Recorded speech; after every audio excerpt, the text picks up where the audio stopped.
তো ভিউয়ার্স, আজকে আমরা একটা সম্পূর্ণ ইউনিক এবং নতুন টপিক নিয়ে আলোচনা করব। টপিকটি অবশ্যই গুরুত্বপূর্ণ এবং এই টপিকটি তোমাদের ভালোভাবে মুখস্থ করতে হবে। এইখানে কিছু রুলস আছে, রুলসগুলো অবশ্যই তোমাদের মুখস্থ করতে হবে।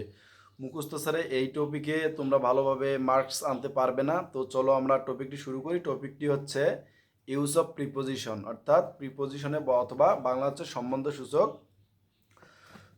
সম্বন্ধসূচক অব্যয়ের ব্যবহার। তাহলে প্রিপোজিশন আমরা বলতে মূলত বুঝি প্রি হচ্ছে পূর্বে এবং পজিশন হচ্ছে অবস্থান, অর্থাৎ প্রিপোজিশন হচ্ছে পূর্বে অবস্থান। কোনো নাউন বা প্রোনাউনের অথবা কোনো বাক্যের পূর্বে বসে যদি ওই নাউন বা প্রোনাউনের কোনো অবস্থার সঙ্গে পরিমাপ ইত্যাদি বোঝানো হয়, অর্থাৎ সেই সেন্টেন্সটার অথবা নাউন এবং প্রোনাউনটার সামনে বসে যদি কোনো কিছু বোঝায়, তাহলে সেগুলোকে প্রিপোজিশন বলা হয়। প্রিপোজিশন প্রধানত ৮ প্রকার হয়। প্রিপোজিশন প্রধানত ৮ প্রকার হয়, যেমন noun, preposition, pronoun, adjective, adverb, preposition, phrase, clot এবং জিরান্ড। তাহলে চলো আমরা প্রিপোজিশনের ব্যবহারগুলো দেখে আসি। তাহলে আমরা প্রথমে দেখব সিম্পল প্রিপোজিশনের। একটি মাত্র ওয়ার্ড নিয়ে যে প্রিপোজিশন গঠিত হয়, অর্থাৎ ওই সিম্পল প্রিপোজিশনে মাত্র একটি ওয়ার্ড থাকবে, ওই প্রিপোজিশন যদি গঠিত হয় তাহলে তাকে সিম্পল প্রিপোজিশন বলে। যেমন in, at, on, for, of. তাহলে আমরা যদি একটি বাক্যর দিকে লক্ষ্য করি, হি লিভস অন ঢাকা। এখানে হি লিভস অন ঢাকা, এখানে অন বসবে না, sorry. He lives in America, তাহলে এখানে আমেরিকার সামনে ইন বসেছে, তাহলে ইন একটি প্রিপোজিশন, ডাবল প্রিপোজিশন।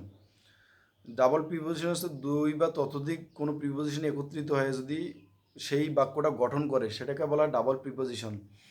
যেমন ইনটু, এইখানে ইনটু শব্দটি একটা হলেও এটা মূলত ডাবল প্রিপোজিশন, যেমন ইন যোগ টু, ইনটু হয়েছে। হি ডাইভ ইনটু দ্য ওয়াটার। আবার কম্পাউন্ড প্রিপোজিশন, নাউন, অ্যাডজেক্টিভ এবং অ্যাডভার্বের পূর্বে সিম্পল প্রিপোজিশন যুক্ত হয়ে, নাউন, অ্যাডজেক্টিভ এবং অ্যাডভার্বের পূর্বে সিম্পল প্রিপোজিশন যুক্ত হয়ে যদি কোনো প্রিপোজিশন গঠিত হয় তাকে কম্পাউন্ড প্রিপোজিশন বলে। হি স্যাট বিসাইড মি। তদ্রূপ দেখি আমরা ফ্রেজ প্রিপোজিশন। দুই বা ততোধিক শব্দের সমন্বয়ে গঠিত কোনো ফ্রেজ যদি একটি মাত্র প্রিপোজিশনের মধ্যে কাজ করে, তাহলে তাকে ফ্রেজ প্রিপোজিশন বলা হয়। যেমন অন অ্যাকাউন্ট অফ, মানে ফ্রেজ অনেকগুলো। তাহলে তোমরা ভালোভাবে এই প্রিপোজিশনের রুলসগুলো পড়বে, রুলস রেগুলেশনগুলো তোমাদের মুখস্থ করতে হবে, তাছাড়া তোমরা এগুলো ভালো ফলাফল আনতে পারবে না।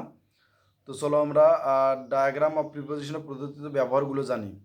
অন, ওভার, অ্যাবাভ, মানে এই প্রিপোজিশনগুলো ছাড়াও আলাদা যে প্রিপোজিশন কয়েকটি আছে সেগুলোর ব্যবহার সম্পর্কে জেনে নিই। অন, অ্যাবাভ, আদার। স্পর্শ অবস্থা যদি উপরে বোঝায়, মানে কোনো কিছুর স্পষ্ট অবস্থায় উপরে বোঝাচ্ছে, সেটাতে হবে অন।